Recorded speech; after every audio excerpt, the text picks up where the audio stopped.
আমার ব্যক্তিগত অ্যাসেসমেন্টটা হলো যে ইরান হরমুজ প্রণালী খুলে দিবে, এবং খুলে দিলে ইরানের জন্য খারাপ হবে না। ইরান এবং যে সে টোল নিয়েই কিন্তু ছাড়বে, এবং সে যে প্রিন্সিপালটা বলেছিল সে সেইটা মেনটেন করেই ছাড়বে।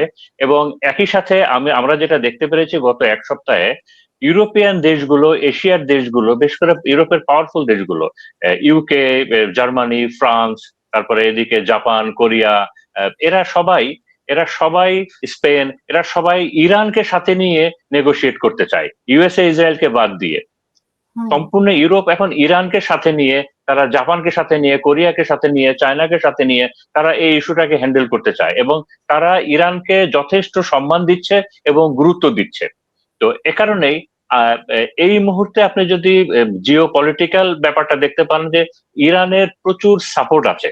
তো আমি এটা খারাপ হিসাবে দেখছি না। আচ্ছা, তার আগে আমি কয়েকটা পয়েন্টে যে জিয়া স্যার বলছিলেন, আমি নিজে নিজেই কয়েকটা জিনিস একটু করে রাখলাম। যেটা হলো কি, যে যে এই ইরানির যে সুপ্রিম লিডার যিনি হয়, উনার কিন্তু একটা বিশাল জবাবদিহিতা আছে ওই 88 জনের কাছে। ওই ওনাকে যে 88 জনের যে গ্রুপটা সিলেক্ট করেন, এই সুপ্রিম লিডার মানে রাজা বাচ্চা না যে ইচ্ছা হলো যা করলাম। ওনার ও জবাবদিহি করতে হয় ওই 88 জনের কাছে। ওই 88 জনের প্রত্যেকের আবার আলাদা জবাবদিহির আলাদা আলাদা একটা টিম আছে। মানে ইরানের সম্পূর্ণ স্ট্রাকচারটা এত সাইন্টিফিক, এবং বিশেষ করে জবাবদিহিতাটা, এখানে ওই স্বৈরাচার হওয়ার কোনো সুযোগ নাই। একই সাথে আপনারা যদি দেখেন যে ইরানের যে সর্বশ্রেষ্ঠ যে বড় বড় যে নেতাগুলো আছে, এই যে আয়াতুল্লাহ খোমেনি, উনি শহীদ হলেন, ওনার ছেলে মুস্তফা খোমেনি, এনাদের এদের কোনো সহায় সম্পত্তি নাই, ছোট বাসায় থাকে, এই 700-800 স্কোয়ার ফিটের ছোট বাসাতে থাকে। এই যে জনাব লারজানি শহীদ হলেন, ওনার কিছু নাই, উনি এত বড় একটা স্কলার। তারপরে মানে ওনাদের লাইফটা এত সিম্পল। এবং সব থেকে বড়টা কি, যে সব দেশেই আমরা দেখি যে বড় বড় লিডারশিপরা সব গর্তে লুকিয়ে থাকেন, মানে লুকিয়ে থাকেন, কোনো ধরনের রিস্ক নেন না। আর ইরানের ক্ষেত্রে আমরা দেখছি যে সব শহীদ হচ্ছেন সব বড়রা, তারা লুকাচ্ছেন না। রাস্তায় প্রেসিডেন্টকে আমরা রাস্তায় পাচ্ছি, আমরা মন্ত্রীদেরকে রাস্তায় পাচ্ছি। মানে তারা নিজেরা এক্সাম্পল সেট করছেন। হ্যাঁ, তো এই বিষয়টা খুব ইম্পর্টেন্ট। এবার আমি অন্য একটা বিষয় বলি, এটা যে দেখেন, যে গতকালকে না, আজকে জেফ্রি সাচ, উনি একটা একটা একটা একটা খুব ফেমাস সাংবাদিক, উনি একটা কথা বলছিলেন যে দেখেন, উনি ইরানের বিষয়ে উনি খুব মন খারাপ করে বলছিলেন যে এই গত 47 বছর ধরে ইসরায়েলের পরামর্শে ইসরায়েল এবং আমেরিকা মিলে ইরানকে এমন ভাবে ডিমোনাইজ করা হয়েছে, এমন ভাবে নেগেটিভ ভাবে সারা ওয়ার্ল্ডের কাছে পোট্রে করা হয়েছে, এবং ইরানের উপরে যে স্যাংশনটা দেওয়া হয়েছিল, এটা এত ক্ষতি করেছিল ইরানের, যে ইরানের নেতারা বলে যে গত 5-7 বছরের ভিতরে বলে যে আমার কাছেও এসেছিলেন অনেকবার, এবং ওনারা এত জ্ঞানী, এত বিনয়ী, এত ভালো, বলে যে তারা এই বিষয়টার একটা সেটেলমেন্ট চায়, ইউএস এর সাথে বসে এই বিষয়টার একটা নেগোসিয়েশন চায়, সেটেলমেন্ট চায়। এবং যখনই সেটেলমেন্টের বিভিন্ন ভাবে সেটেলমেন্টের একটা পর্যায়ে গেছে, তখনই ইসরায়েল ইরানে অ্যাটাক করেছে, মানে একটা একটা বাহান্নাতে অ্যাটাক করেছে। এবং আমি আরো যেটা জানলাম যে এই যে এই যুদ্ধের প্রথম দিনে যে মুস্তফা আলী খোমেনি শহীদ হলেন, ওনার সাথে আরো অনেকে শহীদ হলেন, ওনারা ওনারা বসে এই যে পারমাণবিক যে ডিলটা ফাইনাল স্টেজে ছিল, এইটা নিয়ে ওনারা আলাপ করছিলেন। এই কারণে এই বিষয়টা নিয়ে ওনারা আলাপ করার জন্য ওখানে ছিলেন। এবং ইউএস এর ইতিহাসে এর আগে নাকি কখনো হয় নাই যে হোয়াইট হাউসেও একটা অপারেশন রুম আছে, অপারেশন কন্ট্রোল রুম আছে, যেখানে কারো অ্যাক্সেস নাই। সেইখানে নেতানিয়াহু যে বসেছিলেন আপনার এর সাথে, আপনার ট্রাম্পের সাথে, এবং সেখানে মোসাদের যে চিফ ছিল, সিআইএ না, মোসাদের চিফ সাজেস্ট করেছিল যে এই এই গ্রুপটা একসাথে আছে, তারা বসেছে এই জায়গায়, পুরা পার্টিকে মেরে ফেললে ভালো হয়, এখন একটা ভালো মৌকা পাওয়া গেছে। এবং তারা কনভিন্স করে ট্রাম্পকে দিয়ে তখন ওই কাজটা করিয়েছে, যে এই যে যুদ্ধের প্রথম দিনে যে যেটা করেছিল। তো এই মুহূর্তে যুদ্ধ কোন দিকে যাচ্ছে, অনেকগুলো হিসাব বাদ আছে। তার ভিতরে একটা হলো সিএনএন এর রিপোর্টে আছে, আবার আপনার নিউ ইয়র্ক টাইমের রিপোর্টেও আছে যে ইসরায়েল এবং আমেরিকার হিসাব অনুযায়ী, হিসাবের থেকে ইরানের এই মুহূর্তে রিমেইনিং মানে ব্যাটেল ক্যাপাবিলিটি, যুদ্ধের ক্যাপাবিলিটি অনেক বেশি, তারা যে অ্যাসেসমেন্ট করেছিল তার থেকে অনেক বেশি। এবং তারা ধরে নিয়েছিল যে ইরানের 2/3 মিসাইল এখনো আছে, এবং 1/3 তার ভিতরে একটা বড় অংশ ধ্বংস করেছিল। বাট এখন দেখা যাচ্ছে যে ইরান সেগুলো ধ্বংস হয় নাই, মাটির নিচে চাপা পড়েছিল, এবং ইরান এগুলো আবার উদ্ধার করে ফেলেছে, রিইউজ করে ফেলেছে। গত পরশুদিন চায়না থেকে দুইটা বিশাল কার্গো গেছে হলো আপনার ইরানে, বিভিন্ন নামে ছদ্মনামে বিভিন্ন ভাবে তারা বাইপাস করে গেছে, এবং এই পুরা দুইটা বিশাল কার্গোতে ছিল শুধুমাত্র ওই মিসাইলের কাঁচামাল, কেমিক্যাল আর কি, এবং যেটা দিয়ে নাকি প্রায় 900 মিসাইল তৈরি করা যাবে। তো এ কারণেই বলছি, একই সাথে গত পরশু দিনের আপনি খবরে পাবেন যেটা, সৌদি আরবের যে আমেরিকান এম্বাসি আছে, এই আমেরিকান এম্বাসিতে ইরান অ্যাটাক করেছে, এবং সেখানে ড্রোন এবং মিসাইল অ্যাটাক করেছে এবং বিশাল ক্ষয়ক্ষতি হয়েছে। এই সৌদি আরবের যে আমেরিকান এম্বাসিটা ছিল, এই এম্বাসিটাই এটা হলো সিআইএ এবং মোসাদের হেডকোয়ার্টার ছিল। এইখান থেকে যত ধরনের গুপ্ত হত্যা, যত ধরনের ডাটি, যত নৃশংস ব্যাপার স্যাপারগুলো ছিল, এই সম্পূর্ণ বিষয়টা নাকি কন্ট্রোল করা হতো এখান থেকে। তো এটা একটা আমেরিকার জন্যও একটা বড় ধাক্কা, এটা আমেরিকার থেকে একটা বড় ধাক্কা। একই সাথে ওই যে গ্রেটার ইসরায়েল, ওই গ্রেটার ইসরায়েলের প্রজেক্ট থেকেও কিন্তু সাধারণ ইসরায়েলের একটা বড় অংশ এখন সরে এসেছে। কারণ ইসরায়েলের ভিতরে তিনটা অংশ আছে, ইসরায়েলের ইহুদিদের ভিতরে একটা বড় অংশ আছে, ধরে নেন প্রায় 50%, যে তারা এখন আর এত যুদ্ধ বিগ্রহ চায় না।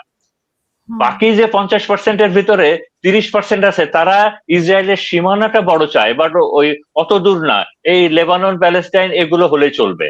আর বাকি মালটা ওদের কাছে দরকার হলো সেই ওই নীল নাইল থেকে শুরু করে সেই মেসোপটেমিয়া, ইউফ্রেটিস, টাইগ্রিস পুরাটা দরকার আর কি।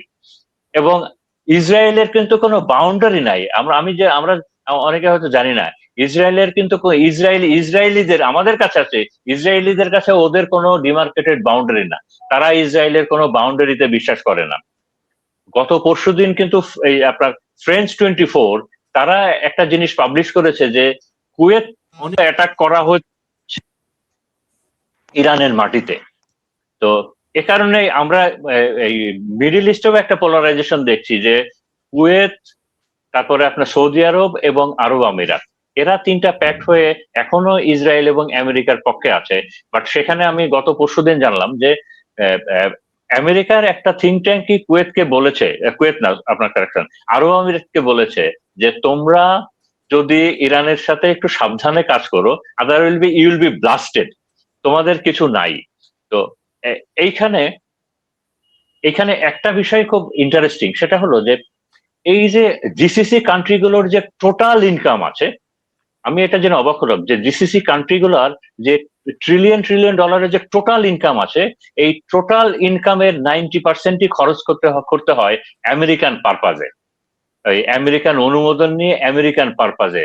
যেমন হলো এই যে অস্ত্র কেনা, এই মিডল ইস্টের বেস গুলার পেছনে খরচ করা, ইউএসএ তে ইনভেস্ট করা, এই সব কিছু। আর বাকি 10% তারা তাদের দেশের ইন্টারনাল খরচে করতে পারে। আর একটু আগে জিয়া স্যার বললেন যে আমেরিকান বাজেট, এই আমেরিকান যে বাজেট ট্রাম্প চেয়েছে, $1.5 ট্রিলিয়ন চেয়েছে, যেটা আমেরিকার ইতিহাসে এত বেশি, মানে নর্মালি ওদের বাজেট থেকে 800 থেকে 900 বিলিয়ন ডলার চেয়েছে, এবং যেটা পাওয়ার কোনো সম্ভাবনা নেই। তার থেকে বড় সমালোচনা হলো এই বাজেটের মোর দেন 95% কন্ট্রাক্টরদের কাছে, এরা সব কন্ট্রাক্টর, এবং এই কন্ট্রাক্টরদের একটা বিশাল অংশ হলো আপনার এই জিউস লবির অংশ, ওই ইসরায়েলি লবির অংশ। তো এখন আর এই যে এই চুক্তিটা, এই যে নেগোসিয়েশনটা, এটা পাকিস্তানকে দায়িত্ব দেওয়া হলো কেন? এটা আমার অ্যাসেসমেন্টে এবং আমার একটু পড়াশোনায় দেখলাম, এটার কারণ হলো মেনলি দুইটা। একটা হলো পাকিস্তান কিন্তু একেবারেই ইউএস এর একটা আজ্ঞাবহ দেশ, এবং ইউএসএ ট্রাম্প জানে যে ইরানের সাথে আবার চায়নার এত ঘনিষ্ঠ একটা জিওপলিটিক্যাল সম্পর্ক, যে ইরানকে নেগোসিয়েশনে আপনার কনভিন্স করতে গেলে চায়নার একটা পুশ দরকার হবে। যে কারণে ট্রাম্প চায়নার সাথেও কথা বলেছিল, এবং পাকিস্তানের সাথে চায়নারও ভালো সম্পর্ক আছে, আবার পাকিস্তান আমেরিকারও আজ্ঞাবহ হিসাবে কাজ করে। এ কারণেই পাকিস্তানকে এই দায়িত্বটা দেওয়া আছে, বাট পাকিস্তানের উপরে ইসরায়েলের কোনো ট্রাস্ট নাই।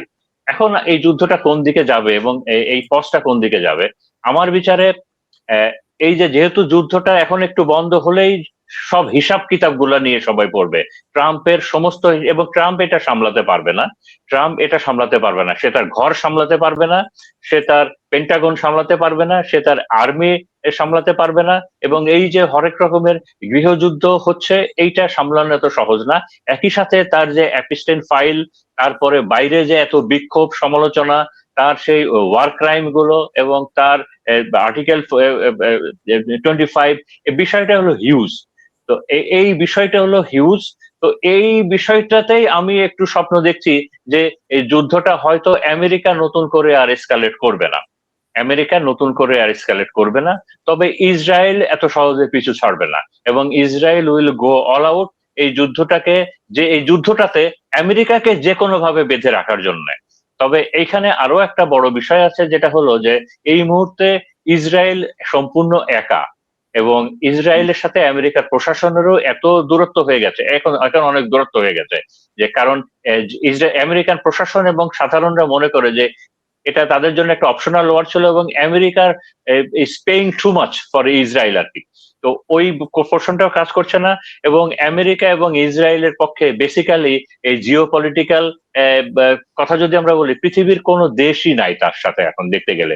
সম্পূর্ণ ইউরোপ নাই, এশিয়ার আমেরিকার ফ্রেন্ড গুলা নাই। এবং আরো একটা বিষয় হলো যে ইরানে আমেরিকার যুদ্ধ চালানোর মতো পর্যাপ্ত মিসাইল নাই। একটা পেন্টাগনের রেফারেন্স দিয়ে একটা আর্টিকেল এসেছিল যে এই মুহূর্তে আমেরিকার কাছে সব মিলিয়ে 2400 থেকে 2500 মিসাইল আছে। তা আমেরিকা এখন প্ল্যান করেছে যে সমস্ত জায়গা থেকে ক্লোজ করে 1800 থেকে 1900 মিসাইল এই মিডল ইস্টে নিয়ে আসবে, ইরানের বিরুদ্ধে ব্যবহার করা যাবে, এবং এইটা করার পরে তার কাছে রিমেইনিং শুধুমাত্র 450 মিসাইল থাকবে। এবং আরো সারপ্রাইজিং হলো যে আমেরিকার তারা বছরে মাত্র 360টার মতো মিসাইল আপনার প্রত্যেক বছরে তারা প্রোডাকশন করতে পারে, প্রডিউস করতে পারে, তাদের যে ইন্ডাস্ট্রি গুলো আছে অনলি 360। তো এই কারণেই তাদের জন্য যুদ্ধটা চালিয়ে নেওয়া কিন্তু এত সহজ না। তো আমি আমি ব্যক্তিগতভাবে আমি মনে করছি যে ট্রাম্পের কোনো অপশন নাই, ট্রাম্পের কোনো অপশন নাই, এবং ট্রাম্প ইরানকে ভালোবেসে সম্মান দেখিয়ে কিন্তু এই 10টা এই চুক্তিগুলোতে সে এত তাকে হইতে হয়েছে আর কি, তাকে তাকে রাজি হইতে হয়েছে, অথবা তাকে এটা মেনে নিতে হয়েছে, তার কোনো অপশন নাই। তো এখন আহ, এই বিষয়টাই আমি একটু স্বপ্ন দেখছি। এবং আমার ধারণা, যেহেতু একটা পজ চলবে ইসরায়েলের ভেতরেও, ট্রাম্প সব হিসাব কিতাব শুরু হবে, এবং সেখানেও যে একটা বড় গ্রুপ আছে তারা এই যুদ্ধটা চায় না, এবং তারা যুদ্ধটা চাইলেও নেতানিয়াহু যে তরিকাতে চাচ্ছেন তার উপরে একটা বিশাল হতাশ আছে, এবং তারা এটাকে নেতানিয়াহুর একটা ডিজাস্টারাস পারফরমেন্স বলছেন। তো এই কারণেই একটা সম্ভাবনা আছে যে হয়তো আমরা একটা শান্তির মুখ দেখব। তবে এবং তারপরে যেটা হবে, ইরান ইরান এগিয়ে যাবে, ইরান অনেক এগিয়ে যাবে, এবং ইরানের উপরে অর্থনৈতিক স্যাংশনটা থাকবে না, ইরান অনেক এগিয়ে যাবে, তাদের প্রযুক্তি আছে, তাদের সবকিছু আছে। এবং তার সব থেকে বড় কথা যে ওই হিসাব কিতাবের ভয় নাই, ওই ন্যাশনাল ইউনিটি আছে, একসাথে মিলেই তারা দেশে এগিয়ে যাবে। বাট আমেরিকা এবং ইসরায়েলে তাদের অনেক হিসাব কিতাব বাদ আছে, এবং অবশ্যই আমি বিশ্বাস করি এই দুইটা দেশের রেজিম চেঞ্জ হবে। এটা আমি দেখতে পাচ্ছি যে এই দুইটা দেশে রেজিম চেঞ্জ হবে, এবং ইরানের একটা সিগনিফিকেন্ট ইনফ্লুয়েন্স মিডিল ইস্টে থাকবে, এবং মিডিল ইস্টের দেশগুলো তাদেরকে ইরানকে এখন গুনতেই হবে, ক্ষমতায় থাকার জন্যই গুনতে হবে। এবং আমি যে কথাটা বলে শেষ করি, যে ওই যে আমারও পছন্দের ব্রিগেডিয়ার জিয়া স্যারের পছন্দের, যে ইউএসএ একজন রিটায়ার্ড কর্নেল আছে ডগলাস ম্যাকগ্রেগর, তার একটা সাজেশন ছিল যেটা ইসরায়েলও নেয় নাই, আমেরিকাও নেয় নাই, অনেক আগেই সাজেশন দিয়েছিল যে তোমরা যদি মিডিল ইস্টে ভালোভাবে রাজত্বটা করতে চাও, বেস্ট অপশন হলো ইরানের সাথে বন্ধুত্ব করে নিয়ে সবাই মিলে রাজত্ব করা। এটা বাট এটা তো কেউ শোনে নাই, ইসরায়েলও শোনে নাই, এটা আমেরিকাও শোনে নাই, এখন সেটা তারা হারে হারে টের পাচ্ছে। তো এইটুকু বলে আমি আমার বক্তব্য শেষ করছি।